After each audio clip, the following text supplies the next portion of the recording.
Hello, welcome to my YouTube channel. And in case you just came across this channel, please smash the subscribe button, comment and share. And also feel free to tell me what you feel like I should be doing or what I'm doing right or not doing right, so that we can keep growing in a much better way. So I'll be uploading periodically entertainment content, of course, every single freaking day. So now that we have gotten that out of the way, let's dig in right into our gossip. And starting our gossip today is going to be Eric Omondi. Eric Omondi, for those that don't know him, Eric Omondi is a Kenyan comedian who for several number of times has been voted as the king of comedy in Africa.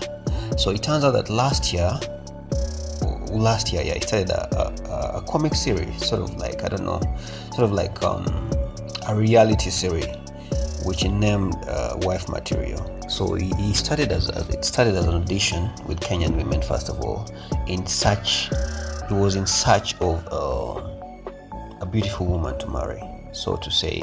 And for a minute with something that was real, but it turns out it's all a planned stage. So he gets women to apply to be in a particular house and then tests them on cooking,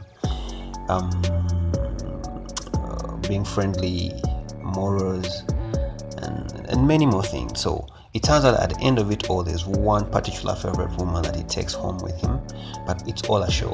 It's all a show that ends up wedding and stuff like that. So this time round, he decided to go regional. So he selected women from Kenya, Uganda, and Tanzania. And it turns out that Ugandan women, they're actually giving hard time to Tanzanian and Kenyan women in terms of hospitality and character. So they were given a task to go to the market, shop and cook for Eric.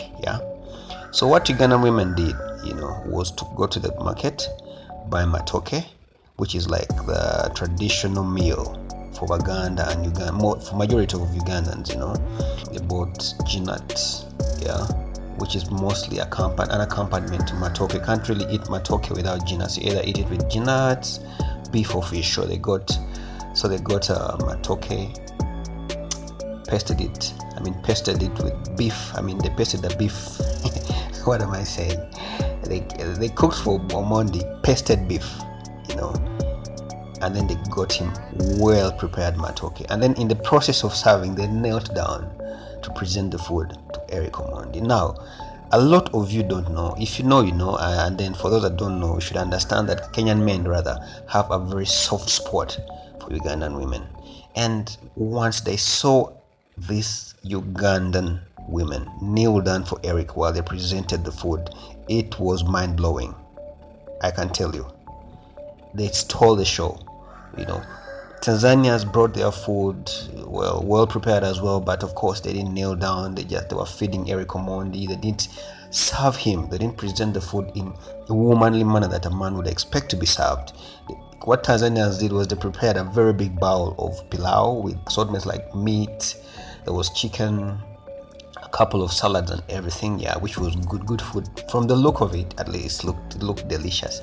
But then they didn't bring a plate for Eric Omondi to serve the food onto it. They just gave him a huge plate. So it looks like Eric Omondi has also fallen for the Ugandan women, because among all the three groups, the Kenyans, Tanzanians, they're not even going to Rwanda. I don't know why. The Kenyans, Tanzanians, it is only the Ugandan woman that he decided to carry on his lap and feed with the food. It showed you a lot. And then the verdict that he gave at the end of the day, he said, Kenyan women are failing, So Ugandan women are actually giving a run to Kenyan women and Tanzanian women for their money. So, and it turns out that Eric Omondi has been able to transcend from the king of comedy to the king of showbiz, because this is kind of like a certain degree of calculated showbiz that has not been existing in East Africa. Well, he said that when it just started, he lost a lot of sponsors because some people felt like it was inappropriate. For example, the first one, there was a lot of kissing. Eric was kissing these ladies so much that sometimes we could believe they're almost going to shag, But either way, it was just a show, and it came to end. So this is season 2, and like it or not, Ugandan women are taking it. they are taking it. Though some people will be like, they are kneeling down and they're just kneeling for us, this celebrity that they're dying for. But it is what it is. Ugandan women are gems, if you asked me. Because I'm not talking like that because I'm Ugandan, but I'm only saying the truth, the way it is. So in the other news, Kato Lubwama. We all know that MP Kato Lubwama is a comedian turned politician. In Uganda here, he's responsible for very serious drama shows in Uganda and also TV shows like London Shock. Some of us grew up watching it. He's really a good comic and a playwright. He has a serious force to reckon in the playwright field. He created a lot of people in music, in dance and drama, and then later on he went to parliament and joined a bit of politics, where he stayed for one term and then later on kicked out. He was kicked out for reasons I don't know, but if you ask me, according to what I saw, it looks like that from the previous election there was that very, very strong wave that came, the NUP, the National Unity Platform. Well, for those of you that don't know, the Bobby Wine platform, the Bobby Wine wave that came, it swept a lot of the old guards under the carpet, and it turns out that Kato Lubwama was one of them. But it looks like Kato Lubwama has not moved on from the loss that he acquired. He's trying so hard to prove to people that he's fine. He's trying to show people that he's having a good time. Last week I think he was at the beach and was all bragging. He was speaking in a very braggadocious way that you could clearly tell his heart that he lost it. And then in the current interview he said that you can't talk to him if you don't have $1 billion shillings. And then he also went on to add that money was not in politics. He made a lot of money. His money comes from comedy, drama, name it, etc. But then you'd ask yourself, why would he go into politics if drama was actually making money? That's a question to ponder. But then the truth is, he's actually going to die of depression, because if he continues like this, I think Kato Lubwama may get depressed, because he's really bitter. He went on to say that Bobby Wine actually lied to the people.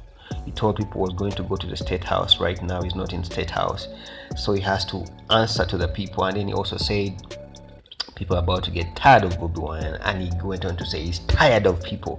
It's all Kato Lubwama is having issues really, and it's just from the look of it, it's just coming from the loss that he got.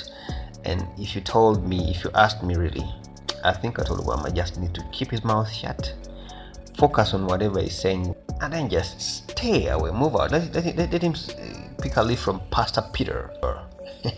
Peter Zebatimba just said, what, when it comes to the swearing ceremony, I'll just go and wish whoever won the election and answered me from Busiro County, member of parliament seat. I'll just go shake the hand with them and then continue with my life. I think at the end of the day, we all need to move on from certain things. We don't really need to stick behind, because if we stick behind, then we're going to keep ourselves behind. There's a motivation speech there. Well, let me see if I still have something else for you people. Let me check out. Winnie Nwagi, this is just an opinion for me. On Women's Day, Winnie Nwagi, a lot of people went to their platforms and said a few things about the women we've seen in society, the women that have given us life, the strong women that have given us and birthed us, taken care of us, and always fought to see that their children out there thriving and surviving in no matter the condition they're going through. And a lot of people posted about their mothers, a lot of people wrote things about their mothers and stuff like that. Then Winnie Nwagi found a way of doing it, and though it was a bit unusual, so Winnie Nwagi goes to her Instagram and posts very, very sexy and raunchy pictures, if you ask me. I believe for every man that saw these pictures that Winnie Nwagi posted, for a moment paused and put his hands in the pocket, because they are really mouth-watering. For a male creature to just watch and move, no. They were so sexy, tempting, daunting, draping, everything that that is related to being steamy and slimy. So she posted the pictures and then followed with a statement. She said, "Women, your bodies are pieces of art. yeah, which we agree. Really, if you look at the body of an African woman, it really tells that God spent some bit of more time, making these bodies.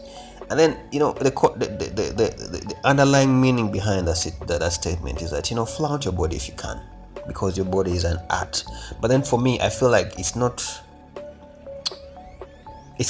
misleading statement, if you ask me. It's really a misleading statement, if you ask me, because Winnie Nwagi is doing this for a job. Clearly, she's doing this for a job, and this is something she does to keep relevant and to keep us talking about her. So if you're telling people to do the same as you do, I think you're actually going to mislead them, and they end up, in trouble. So all I'm saying is that it is okay if you really have that level of confidence to flaunt your body in whatever way you want, but then I think you should also know who you are in society.